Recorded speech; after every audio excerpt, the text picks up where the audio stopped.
अस्सलाम वालेकुम students, welcome back to biology brilliance. तो जैसा कि हम लोगों ने क्लास 9 की बियोलॉजी का चैप्टर नंबर 3 बायोडाइवर्सिटी स्टार्ट किया हुआ था, तो उसके अंदर आज हम लोग जो टॉपिक कवर करेंगे वो है टू किंगडम सिस्टम।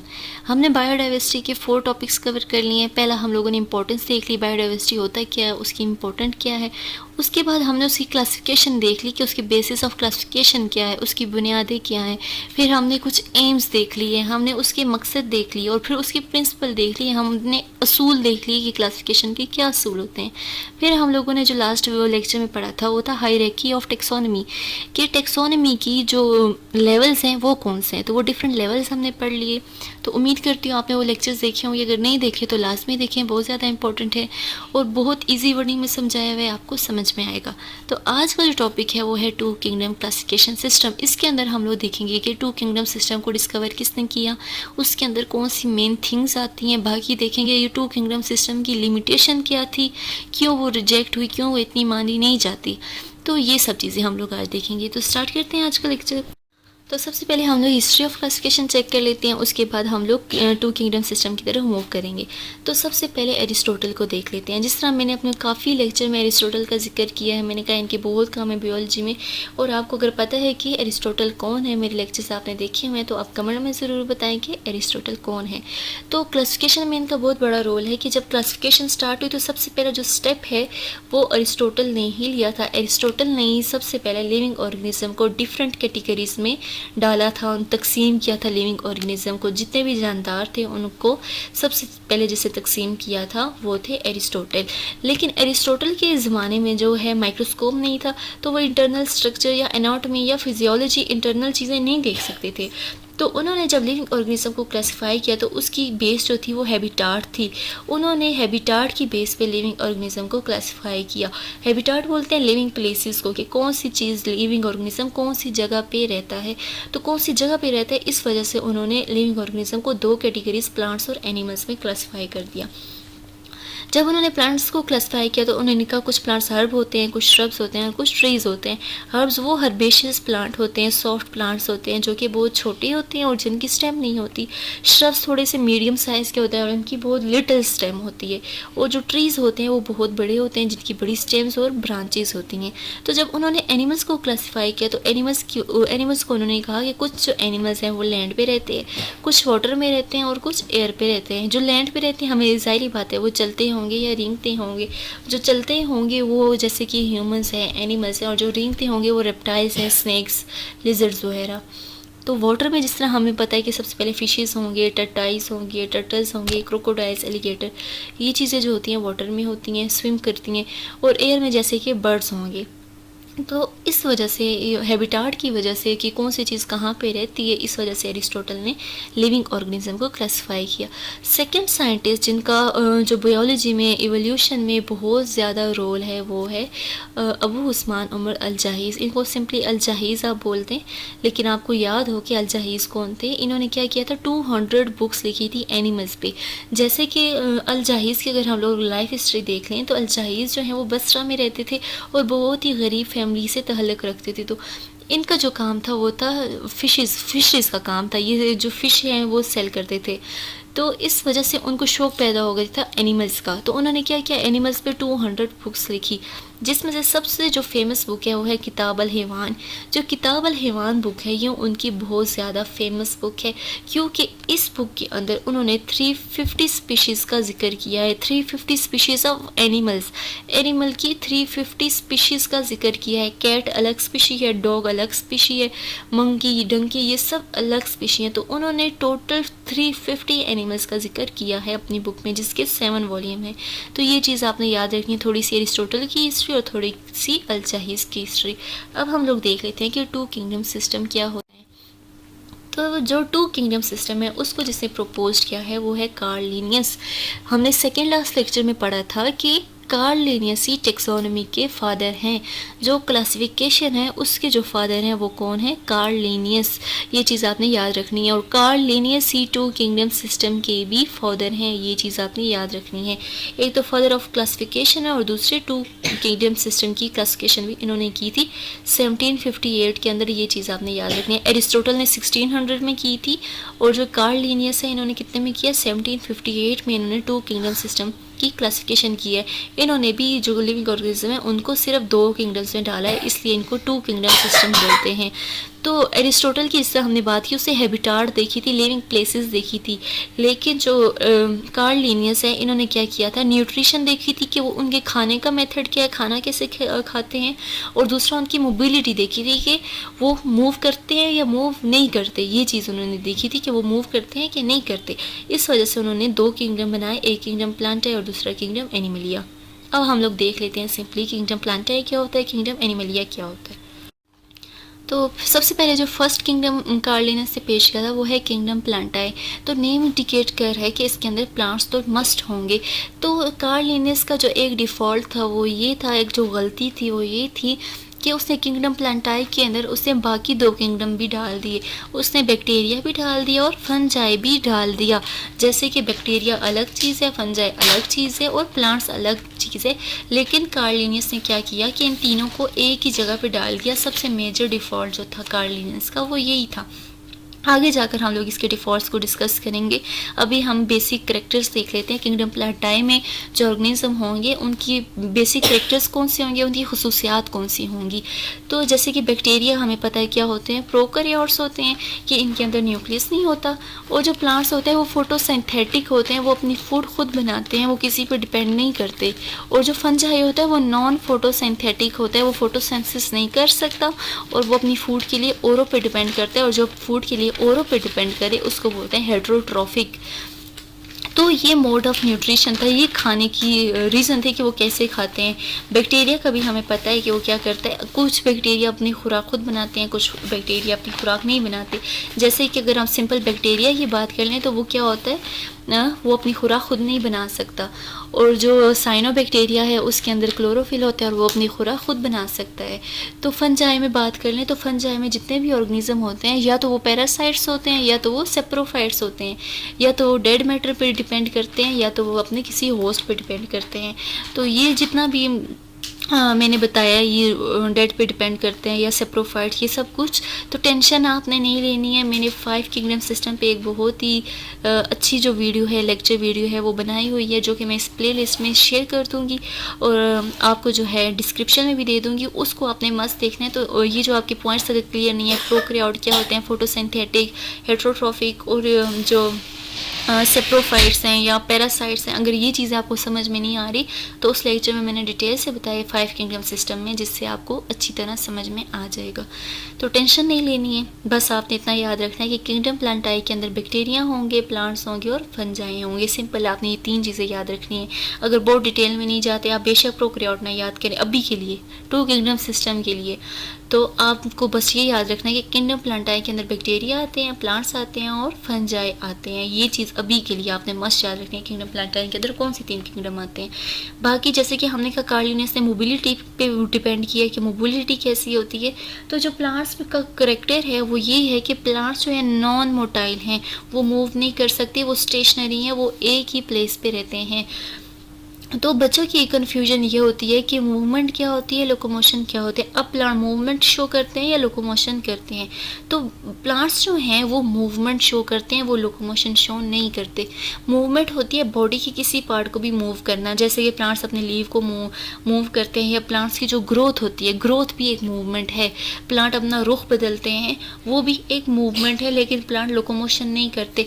लोकोमोशन करते हैं एनिमल्स और ह्यूमंस। जो पूरा का पूरा ऑर्गेनिज्म एक जगह से दूसरी जगह जाए, एक जगह से दूसरी जगह जाए, उसको बोलते हैं लोकोमोशन। लेकिन प्लांट तो एक जगह से दूसरी जगह नहीं जा सकते, उनको अगर आपने लगा दिया एक ही जगह पे तो वो एक ही जगह पे रहेंगे, वो मूव नहीं करेंगे। तो प्लांट्स क्या है, नॉन मोटाइल है, इनके अंदर मूवमेंट होती है लेकिन जो है लोकोमोशन नहीं होती। ये चीज़ आपने याद रखनी है। तो जो प्लांट्स का करेक्टर है, एक और मेन करेक्टर यहाँ पे ये है कि दिन को प्लांट्स क्या करते हैं, फोटोसिंथेसिस करते हैं। आपको पता है फोटो मीन लाइट और सिंथेसिस मीन टू मैन्युफैक्चर। तो लाइट की प्रेजेंस में, सनलाइट की प्रेजेंस में जब प्लांट्स अपना खाना खुद बनाते हैं उसको बोलते हैं फोटोसिंथेसिस। तो जैसे कि हमें पता है कि फोटोसिंथेसिस के अंदर क्या होता है, प्लांट्स क्या लेते हैं एनवायरनमेंट से, CO2 लेते हैं, कार्बन डाइऑक्साइड लेते हैं, वाटर लेते हैं और क्या बनाते हैं, O2 बनाते हैं। CO2 लेते हैं, वाटर लेते हैं और O2 बनाते हैं। ये चीज़ आपने याद रखनी है, O2 बनाते हैं। और ह्यूमंस क्या करते हैं, ह्यूमंस ऑक्सीजन लेते हैं, O2 इन्वायरमेंट से लेते हैं और CO2 रिलीज़ करते हैं। ये आपने लाजमी याद रखना है।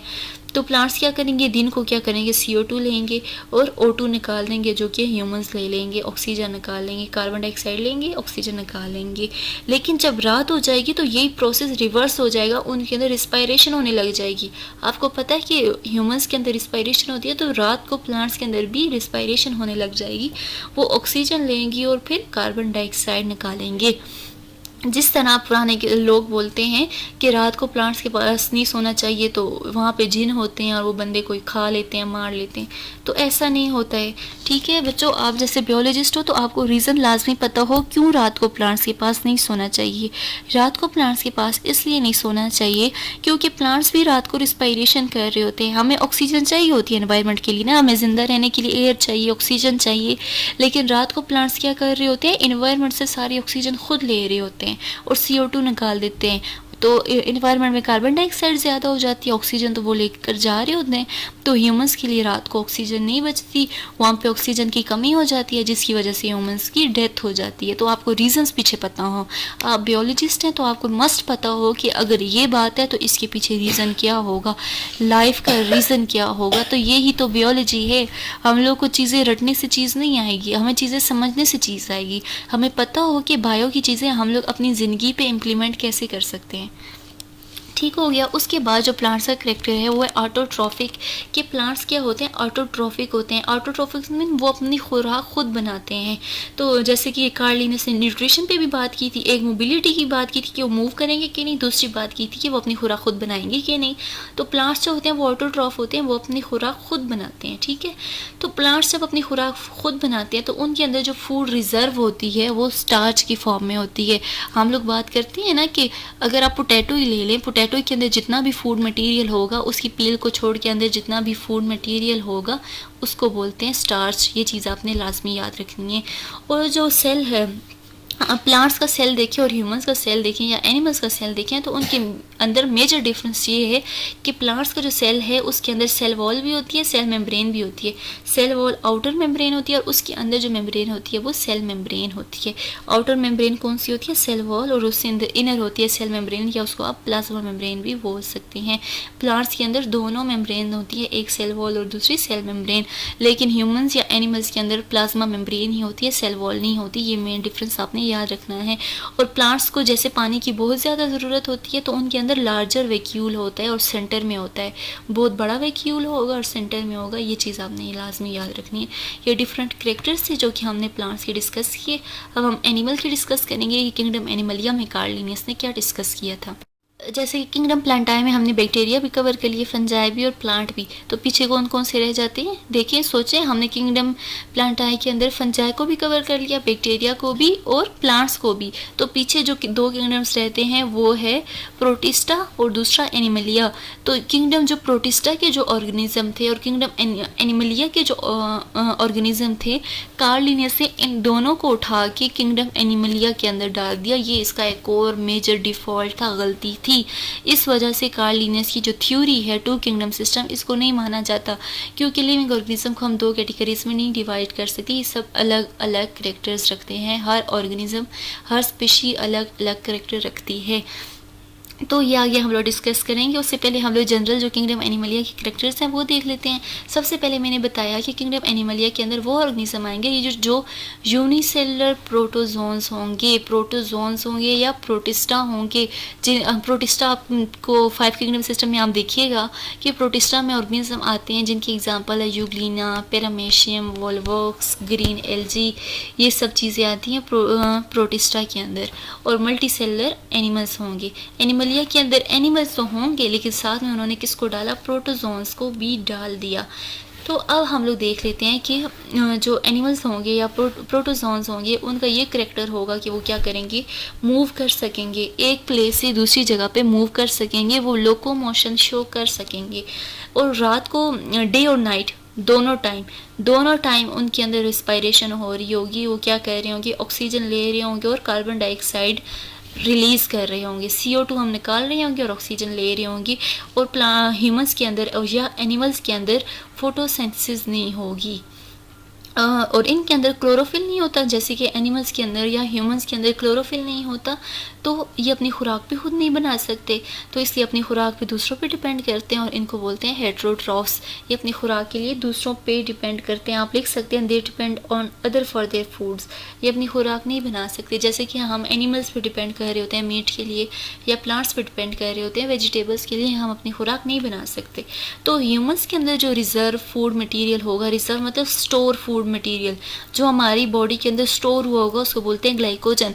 फ़र्ज़ करें अगर आपने बहुत ज़्यादा खाना खा लिया, हम खाना किस फॉर्म में लेते हैं, ग्लूकोज की फॉर्म में, हम ग्लूकोज की फॉर्म में लेते हैं। और अगर हमने बहुत ज़्यादा पकौड़े खा लिए, समोसे खा लिए, बहुत ज़्यादा हमने फैट्स ले लिए, बहुत ग्लूकोज हमने ले लिया, ठीक है, तो वो ग्लूकोज क्या होगा, वो ग्लूकोज की फॉर्म में नहीं रहेगा, वो ग्लूकोज कन्वर्ट हो जाएगा ग्लाइकोजन में। और ग्लाइकोजन क्या है, स्टोर मटेरियल है, रिजर्व फूड मटेरियल भी बोल सकते हैं या स्टोर मटेरियल भी। तो ग्लाइकोजन जो है हमारे लीवर में स्टोर हो जाता है या हमारे मसल के नीचे स्टोर हो जाता है, ताकि जब हमें भूख लगे तो हम लोग क्या करें, ये ग्लाइकोजन क्या करें, लीवर से कन्वर्ट हो जाए ग्लूकोज के अंदर, और फिर ग्लूकोज टूटे और हमें एनर्जी मिल जाए, ऐसा सिस्टम होता है। आप रमज़ान में क्या करते हैं, सुबह सुबह बहुत ज़्यादा खाना खा लेते हैं, और फिर क्या करते हैं कि वो खाना जो है आपके लीवर में स्टोर हो जाता है, फिर दिन को जैसे जैसे आपको भूख लगती है तो वही जो ग्लाइकोजन स्टोर हुआ होता है वही ग्लूकोज में कन्वर्ट होता है और आपको थोड़ी एनर्जी मिलती है। अगर आपने सहरी ना की हो तो फिर आपको एनर्जी भी नहीं मिलती। तो ये चीज़ आपने याद रखनी है कि ह्यूमंस के अंदर जो स्टोर फूड होती है वो ग्लाइकोजन होती है। जैसा कि मैंने बताया कि ह्यूमंस के अंदर या एनिमल्स के अंदर या प्रोटोजोन्स के अंदर जो है सेल वॉल जो है वो नहीं होगी, इनके अंदर प्लाज्मा मेम्ब्रेन होगी। इनके पास सेकंड मेम्ब्रेन जो है प्लाज्मा मेम्ब्रेन होगी, इनके ऊपर सेल वॉल नहीं होगी। और इनके पास बहुत ज़्यादा न्यूमरस वैक्यूल्स होंगे और स्मॉल वैक्यूल्स होंगे, बहुत छोटे वैक्यूल्स होंगे और स्मॉल, क्योंकि प्लांट्स के मुकाबले में एनिमल्स को या ह्यूमंस को इतना वाटर नहीं चाहिए होगा, लेकिन प्लांट्स को तो चाहिए ही वाटर है, क्योंकि उनको फूड तो नहीं चाहिए, उनको खाना तो हमने नहीं देना, लेकिन उनको पानी भी चाहिए और सनलाइट भी चाहिए। तो उनको पानी बहुत चाहिए, वैक्यूल का काम होता है पानी स्टोर करना। तो प्लांट्स में बहुत बड़ा वैक्यूल होता है और एनिमल्स में ह्यूमंस में या प्रोटिस्टा के अंदर जो वैक्यूल है वो छोटा होता है। और आपने ये चीज़ लाजमी याद रखनी है कि साइंटिस्ट ने ह्यूमंस को अलग कैटेगरी में नहीं डाला, उन्होंने एनिमलिया के अंदर ही डाला, क्योंकि हमारे अंदर जितने भी एनाटॉमी है, इंटरनल जो हमारे फंक्शंस हो रहे हैं, फिजियोलॉजी है, वो एनिमल्स के साथ सेम है। तभी जब भी कोई वैक्सीन आती है तो ह्यूमंस पे ट्राई करने से पहले वो एनिमल्स पे करती है। अगर एनिमल्स को कोई साइड इफ़ेक्ट होता है तो वो फिर ह्यूमंस को भी होता है। ये चीज़ आपने याद रखनी है। तो सबसे पहले हम लोग देख लेते हैं limitations and drawback of two kingdom classification. ये जो कार्ल लिनियस ने अपना टू किंगडम सिस्टम पेश किया था, उसकी लिमिटेशंस कमियां क्या थी और उसके ड्रॉबैक्स क्या थे। अगर पेपर में आपकी क्वेश्चन आता है कि लिमिटेशंस और drawbacks of two kingdom system of classification, तो आप सब कुछ ये ही लिखेंगे। अगर आ जाता है डीमेरिट्स, तो डीमेरिट्स का भी यही मतलब है, लिमिटेशंस और ड्रॉबैक्स, तो डीमेरिट्स के अंदर भी आप लोग यही लिखेंगे।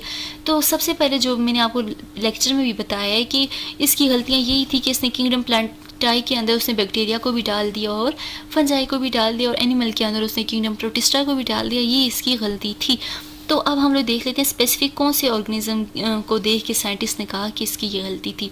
तो साइंटिस्ट ने जब यूग्लिना पे सर्च किए, यूग्लिना के करैक्टर्स देखे, तो उनको पता चला कि यूग्लिना के अंदर प्लांट्स के भी करैक्टर हैं और एनिमल्स के भी करैक्टर हैं, कि उसको सिर्फ प्लांट्स के अंदर नहीं रखा जा सकता, उसका एक अलग किंगडम होना चाहिए। उन्होंने यूग्लिना के अंदर देखा कि क्लोरोफिल भी है, क्लोरोफिल है तो वो अपनी खुराक खुद बनाएगा, और वो एनिमल्स की तरह क्या करता है, रात को फूड को इनगल्फ करता है। वो फूड बाहर से जितना भी कोई पार्टिकल आता है या कुछ भी उसको एनिमल दिखता है, वो उस फूड को इनगल्फ कर लेते हैं, अपने अंदर ले लेते हैं, मतलब वो फूड के लिए औरों पे डिपेंड करता है। तो वो रात को heterotrophic mode of nutrition show करता है, रात को दूसरों पे डिपेंड करता है, इसलिए वो प्लांट्स की तरह वो ऑटोट्रॉफ पूरा टाइम ऑटोट्रॉफ नहीं रहता। तो जो इससे पहला जो लिमिटेशन थी, कार्ल लिनियस की पहली लिमिटेशन ये थी कि यूग्लिना को ऐसे किंगडम में डाला जाए जिसके करैक्टर प्लांट्स से भी मिलते हों, एनिमल्स से भी मिलते हों, और यूग्लिना को अलग किया जाए, ना उसको प्लांट्स में डाला जाए ना एनिमल्स में। तो रीज़न मैंने बता दिया कि वो प्लांट की तरह है क्योंकि वो क्लोरोफिल है और वो ऑटोट्रॉफिक है, एनिमल की तरह है क्योंकि रात को वो हेटेरोट्रॉफिक बिहेवियर शो करते हैं एनिमल्स की तरह। बाकी जो सेकंड लिमिटेशन थी वो ये थी कि फंजाई को भी उसने किंगडम प्लांटाई के अंदर डाला था, लेकिन जब इसकी करैक्टर देखी तो फंजाई के अंदर क्लोरोफिल ही नहीं होता। जिसके अंदर क्लोरोफिल ही नहीं होता उसको हम कैसे प्लांट्स के अंदर डाल सकते हैं? उसके अंदर क्लोरोफिल ही नहीं है, उसके अंदर ग्रीन पिगमेंट ही नहीं है, वो फोटोसिंथेसिस ही नहीं कर सकता। और फंजाई जो है वो हेटेरोट्रॉफिक है, वो अपनी खुराक के लिए औरों पे डिपेंड करता है। मैंने जैसे आपको एग्जांपल बताई, ब्रेड की बताई, मशरूम्स की बताई, लीफ रस्ट, जो लीफ ऊपर स्पोर लगे होते हैं, लीफ के ऊपर ब्राउन ब्राउन स्पोर, वो भी फंजाई होते हैं। मशरूम जो किसी भी डेड ऑर्गेनिक मैटर के ऊपर, किसी भी ख़राब वुड के ऊपर उग जाते हैं या कहीं भी दीवारों पे लग जाते हैं या कि लिविंग ऑर्गेनिज्म के ऊपर उग जाते हैं, एज अ पैरासाइट काम करते हैं। लिविंग ऑर्गेनिज्म के ऊपर जब उग जाएंगे तो वो पैरासाइट होंगे। और जब किसी डेड ऑर्गेनिक मैटर जैसे कि किसी डेड वुड के ऊपर अगर मशरूम आकर लग जाएंगे तो उनको बोलेंगे सेप्रोफाइट। सेप्रोफाइट वो होते हैं जो डेड ऑर्गेनिक मैटर पर डिपेंड करते हैं।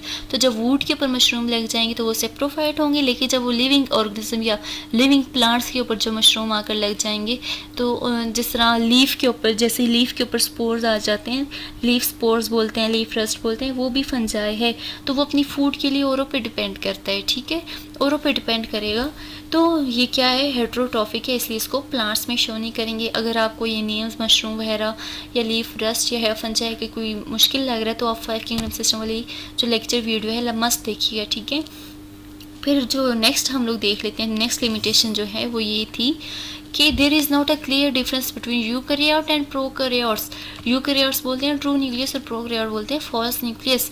तो जब उसने किंगडम बनाए तो उसने बिल्कुल ख्याल नहीं रखा कि मैं यूकैरियोटिक ऑर्गेनिज्म डाल रहा हूँ या मैं प्रोकैरियोटिक ऑर्गेनिज्म डाल रहा हूँ। उसने किंगडम प्लांटाई के अंदर यूकैरियोट भी डाले और प्रोकैरियोट भी डाले। तो ये उसकी बहुत बड़ी लिमिटेशन थी कि उसने बिल्कुल ख्याल नहीं रखा कि वो यूकैरियोट हैं उनके अंदर न्यूक्लियस है या प्रोकैरियोट है उनके अंदर न्यूक्लियस नहीं है। ये एक और उसकी लिमिटेशन थी।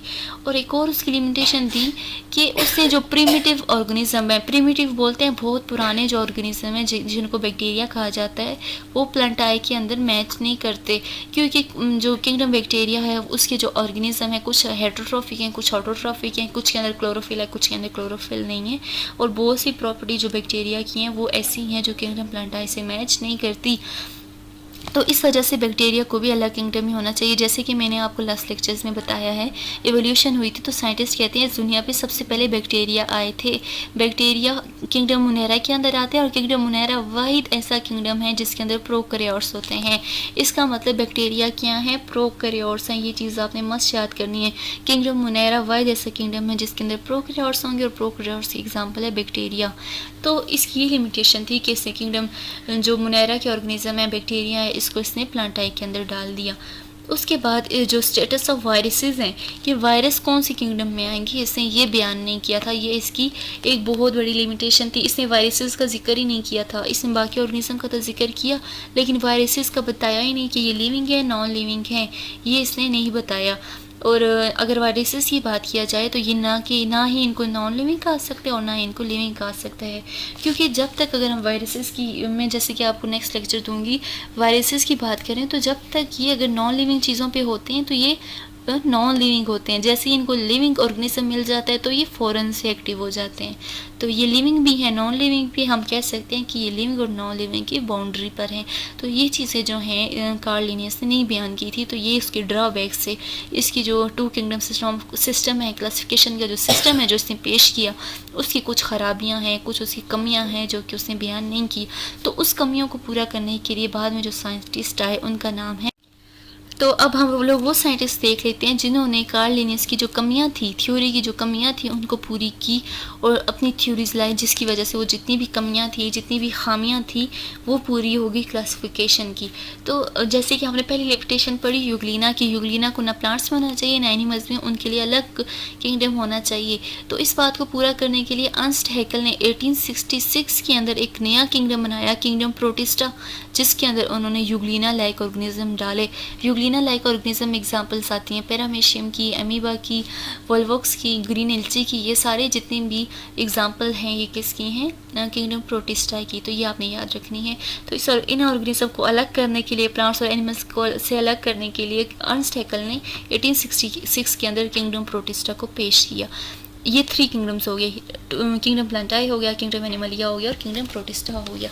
उसके बाद रॉबर्ट विटेकर ने बाकी और 2 किंगडम लाकर इस पूरी स्टोरी को कंप्लीट कर लिया, क्लासिफिकेशन सिस्टम को कंप्लीट कर लिया।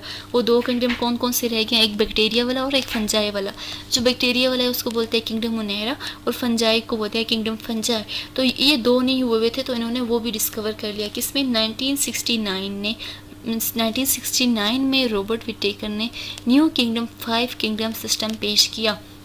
सबसे पहले उसमें जो किंगडम आता है वो आता है किंगडम मुनेरा, सेकंड आता है किंगडम प्रोटिस्टा, थर्ड आता है किंगडम फंजाई, फोर्थ आता है किंगडम प्लांटाई और फिफ्थ आता है किंगडम एनिमलिया। इसके ऊपर मेरी डिटेल वीडियो है, आपने वो लाजमी देखनी है, जो कि मैं शेयर कर दूंगी, जिससे आपके और जितने भी कॉन्सेप्ट्स हैं, किसी भी टर्म के बारे में या कोई वर्ड समझ में ना आई हो तो उससे आपको बिल्कुल क्लियर हो जाएगा। तो उम्मीद करती हूँ आज का लेक्चर आपको समझ में आया होगा। अगर समझ में आ गया तो चैनल को सब्सक्राइब करें ताकि मेरे आने वाली वीडियो आप तक पहुँचती रहे। तो अपना बहुत ज़्यादा ख्याल रखें, मिलते रहेंगे नेक्स्ट लेक्चर में। अल्लाह हाफिज़।